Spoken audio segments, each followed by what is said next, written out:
these important points are very key and very fatal to the official story, as well as just the simple fact that the plane was over the Navy Annex. So we like to cite all of these claims as important, one being north of the Citgo, former Citgo, two being east of the Potomac, coming from east of the Potomac River, and three being over the Navy Annex. If you couldn't see the Citgo station, but you're at the Navy Annex property, or like Edward Pake.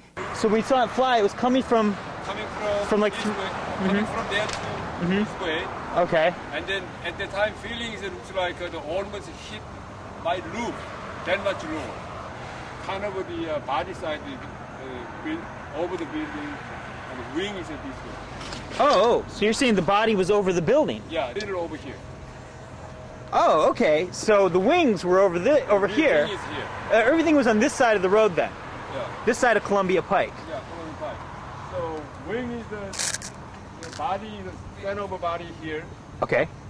Body's there, okay. And the wing is the right wing is this way. Maybe over the road? Over the road. Oh, okay. That's the direction. This is a reconstruction of what Ed describes. Note the aircraft continues over the Navy Annex. He saw that plane flying over the Navy Annex. Well, this already is irreconcilable with the official data and physical damage, which requires the plane to be on the south side of Columbia Pike at all times, and not over the Navy Annex at all. If the aircraft were on the south path, as required by the government story, physical damage, and data, this is what Ed would have seen from his position. Ed does not describe anything as such.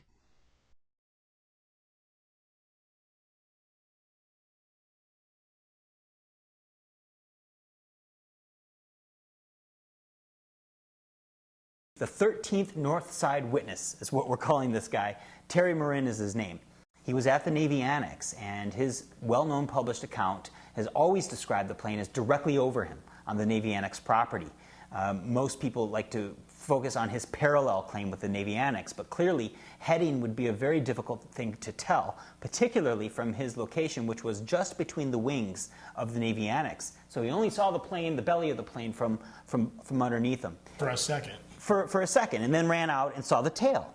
So if he saw the tail at all, we're thinking it had to have been as the plane flew over, because if it was low and level with the ground, as it had to be to cause the physical damage, he wouldn't have seen the tail at that point. So after he ran out, he probably saw it after it banked around and was pulling up. Terry Morin works for a defense contractor, I believe, and he's not allowed to give formal interviews. I went to his house, knocked on his door, talked to him in person for about an hour, and confirmed the details of his account in person. There's no way the plane could have been on the south side of Columbia Pike, and it had to be directly over him. And he states that he could not tell that it was an American Airlines plane because he only saw the belly. So these are all important points, and therefore really mean that what Terry Morin saw on that day is 100% irreconcilable with all the official reports and the physical damage, and he corroborates the north side claim just simply by placing the plane over the Navy Annex. Hi, Terry. My name's Craig Ranke. How are you doing? What's your name? Craig Ranke. Okay. Pleasure to meet you. Who are you with? Oh, just an independent journalist. Okay. I happened to be in the area, interviewing a bunch of witnesses who saw the plane on 9/11. I was hoping maybe I could have a few words with you. Unfortunately, I got a company policy that I just can't talk to, journalism guys and whatnot. Oh, really? Yeah, they get worried about company, involvement and all that kind of stuff. Even on a personal level? Well, come on down. Right? Sure. Okay. Look, the key is obviously you've read read your account, absolutely. Yeah. So you've read the account. So, I mean, I don't know what else I can add. Right. To that. I know this has been going on for, quite some time frame, and it's really, it's kind of demoralizing that the people keep pushing for, some kind of, crazy crap. I mean, it's right. We saw what we saw. Right. We've reported what we saw. The FBI interviewed me 3 times. The FBI did? Yep. Oh, okay. Well, here's the situation. Clearly, the FBI hasn't made those interviews public, or any interviews. There's no real official capacity of what people have have seen. Nobody's really looked into eyewitnesses. I mean, this was like right after the incident, and of course, as you might, they had pictures, of course, of the impact, but they didn't have pictures of the the airplane rolling in. Right, and that's probably, I mean, the bottom line, the government hasn't been forthcoming with info, so that's probably what helps feed the conspiracy theories and the questions and the doubts. So the point is, what we're doing is documenting where the plane flew, who saw the plane, and that's it. Okay. We've talked to dozens of people that seen the plane. We know for a fact there's a plane there. Well, see, originally it came out that the first conspiracy theory, and I read it in the internet, is that there was a Scud missile, right, or a cruise missile. Yeah, Terry Masson from France put that book out like right away after the thing. And look, I mean, the bottom line is, I was an aviator. I know what an airplane is.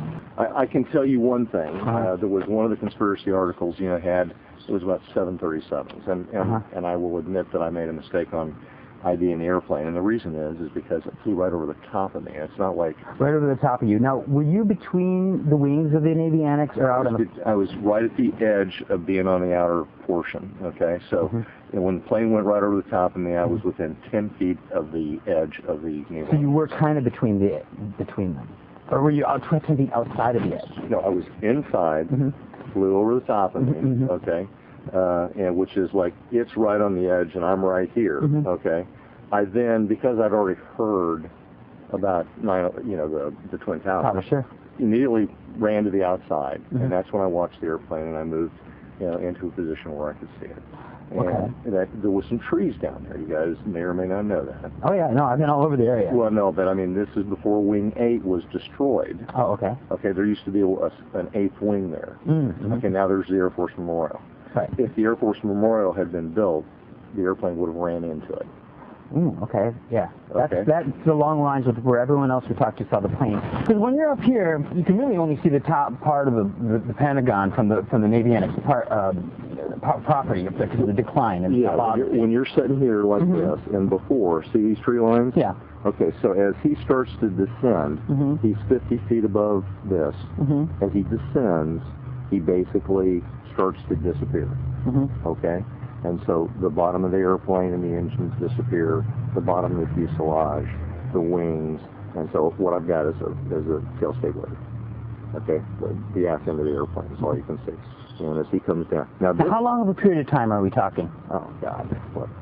13, 18 seconds? 13, 18 seconds, that much? Well, yeah, I mean, he was flying 350, 400 knots. I mean, that's too slow. Really, I mean, from here, okay, all the way down. So maybe that's, the time and phase of not knowing much.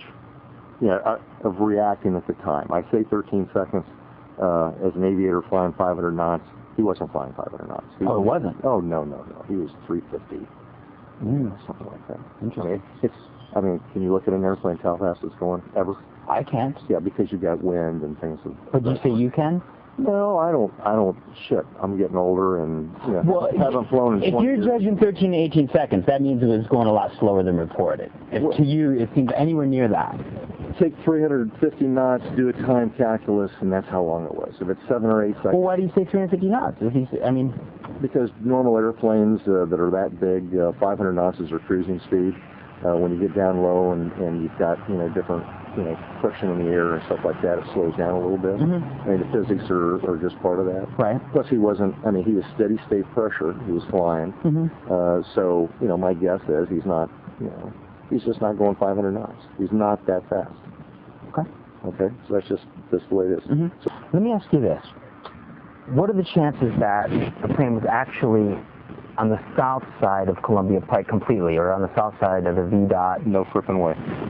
No frippin' way. No frippin' way. He was right over the top of me. You're 100% certain that it was over the top of the Navy Annex? I am. He is on the edge of the Naval Annex, not completely over it. Right. Okay. But the plane itself would be on the north side of Columbia Pike at that point. Yeah. I mean, this is Columbia Pike. Okay. There's a fence right here. Right. I'm inside the fence. Yeah. Okay. But he went right over the top. So you're saying the entire plane then, including the right wing? Is the right wing hanging a little bit? I mean, there's only how much? No, I'm saying over to the north side of Columbia Pike. Maybe it's hanging over the Navy Annex, but there's no way it was the plane itself, or even the right wing was on the south side of Columbia Pike? Nope. All right, well, this is the big issue. This is the big contradiction that we're coming up with. Because what you're saying is corroborated by many people that we've spoken with, almost virtually dozens. So the problem is, did you know in 2006 the NTSB released the flight data recorder? No. You didn't? I don't pay any attention. I mean, I saw what I saw. We went down to be good Americans that day to help out survivors. Right. We carried water to the firemen. It was extremely hot in here. Bottom line is, we did what we did, and then there's pictures of guys carrying on the internet a blue thing, okay? And that blue thing, it's like a blue tarp. Oh, the tent? Yeah. Yeah. And it's an empty tent. Well, yeah. And people are like, oh, it's a box. I know. No. It's the wing of a 737 in one of the accounts. If you look at that picture, you'll see a little fat guy with suspenders. That's me. You can't see my face, but it's me. I carried that tent. So does it show a bunch of people with a tent on their shoulder? Kind of, sort of. It's a big blue temporary tent we set up as a temporary morgue and a hospital. Because I know there's a picture, and the conspiracy theorists say they say a lot of conjecture, like, oh, they're carrying around secret parts.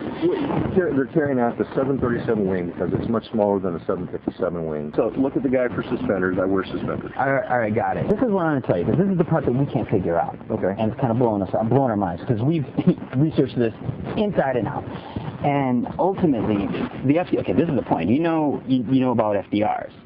Sure. You know how... Black box has got it.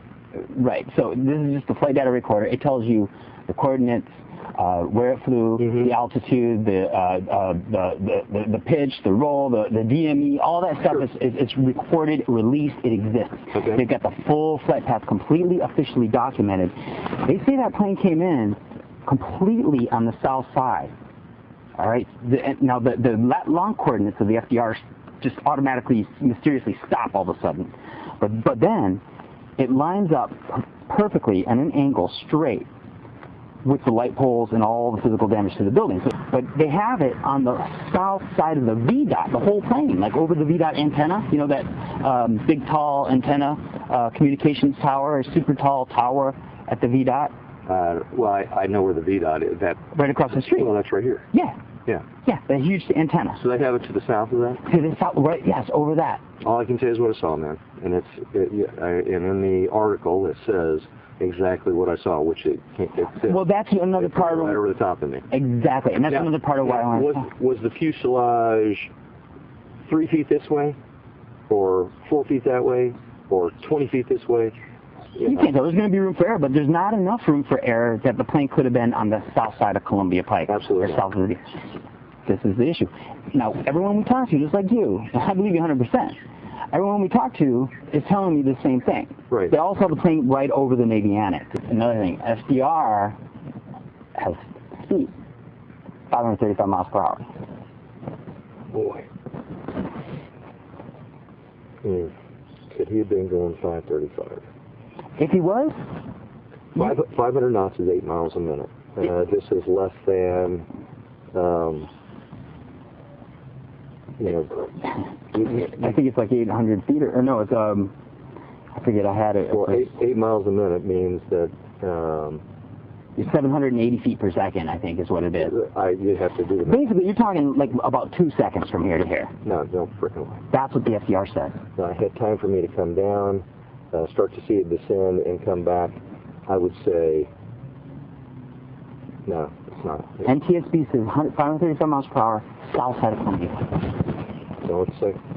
Crazy, huh? Well, I mean, could the thing have been damaged and the fire, could it have been damaged? How are they going to change the data? Well, I'm saying could have been damaged. I mean, that would have wrecked it.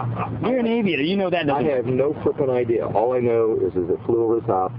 I was right there. It was not, this is 200 feet. Mm-hmm. I would have had a side view of the airplane. Right. I did not have a side view of the airplane. Okay, you saw it directly above you. Well, pretty much. I mean, slightly, because remember, I'm a little bit inside. Yeah.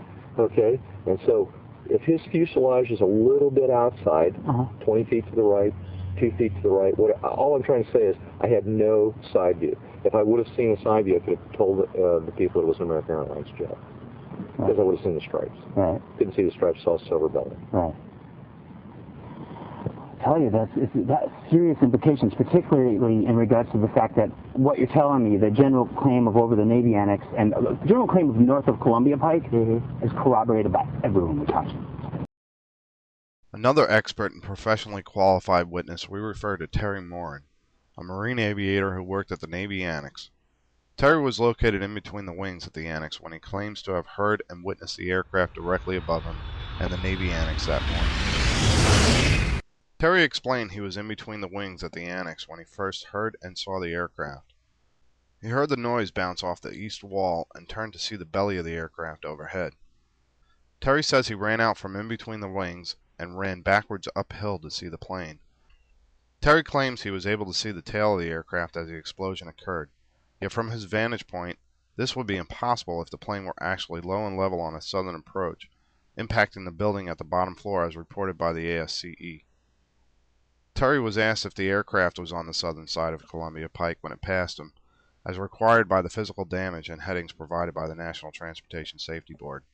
He flatly denied the southern approach and said that it was directly over him, and therefore completely on the north side of Columbia Pike at his position. Terry said that if it were on the south path, he would have a clear view of the side of the aircraft, not the belly, and would have been able to immediately determine the airline. Terry reported he wasn't sure if it was an American Airlines aircraft. Terry Morin's statements support the north approach more than a southern. His statements directly conflict with the southern approach as required by the physical damage and NTSB heading data. It is also impossible for Terry to have seen the tail at the moment of explosion due to obstacles in topography because the Navy Annex is on top of a hill with a significant decline to the Pentagon, only allowing him to see the top floor of the building from the Navy Annex property. There is only one way Terry could have seen the tail that morning. We'll let the viewer decide.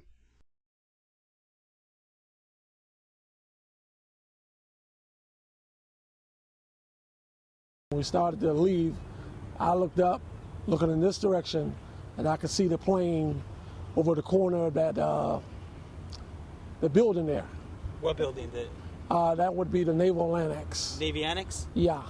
Now, did it look like it was directly over the Navy Annex, or was it farther to the left of it, or what would you say? From what I seen, it was to the right of it. To the right? It was on this corner of it. Oh, on the right corner? Yeah. And where those corners, you can see the building in the background, which is the Sheraton up there. It looked like it came over that. And then it looked like it was just over top of the Naval Annex on the right corner of it. On the right corner? Yep. Okay. Yep. It was on the Navy Annex. It was flat. It was just like it was on top of the roof, landing on the roof. It's just like it barely made it over the roof. And then when it got beyond that point and we started to scatter, it started to bank to the right.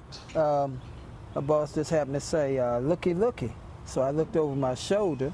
As I looked over, I noticed the airplane, nice sized plane, was coming in, and it was like, it may have been about no more than 3 feet above the Navy Annex when it was coming across from there. When the plane was coming across the Navy Annex, it was exactly like in between where the monument, the U.S. Air Force Memorial, it's like in between that and where you see like the little tower thing that's sticking up from the other side there, and it was only about 3 feet above that. So you're talking like as right... it was angling, it was looking like it was coming over here for the buildings where we are over here. Okay, so that's it was where right on top of the Navy It was Annex. on top of the Navy Annex. And it looked like it was headed towards... It looked like it was headed towards to this cemetery. way, towards Arlington Cemetery. We were thinking it was going, oh man, it's on its way over this way. And it looked like, and the way the plane was coming. Here, use this model plane. So as this was coming across the building. That's the Navy Annex, right? This is the Navy Annex. And as it was coming across, it dropped down a little bit. Towards you. But angled. Okay. As it was dropping down more. And then the plane itself, as I felt it came along in this area, and then it started to go more this way. So it's banking. Yes. And so at the time, you know, all of a sudden we seen a plane far as over the overhead over the Naval Annex. coming from over. When you saw it over the Navy Annex, was it more on the left or the south side of the Navy Annex, or more on the north or the right side? It was more like, sort of like he was centered. In the center. Would you say it was more on the north side of the gas station over here, or the south side on the far other end? It was more on this side. On the north side. Right on this side. Okay. Just the overhead of the naval. He sort of come over. And you guys were right over here. Yeah, we was right over here. He sort of came like this center, and then he kind of veered over, and then he went around like that. From right up here, he came in between, what's that, the Hilton, the Navy Annex, and he started dropping. Then the next encounter I had with it, it was coming, I don't know the name of this street here, but it leads to Henderson Hall. You're talking about the street right here on the north side of the Navy Annex? On the north side of the Navy Annex.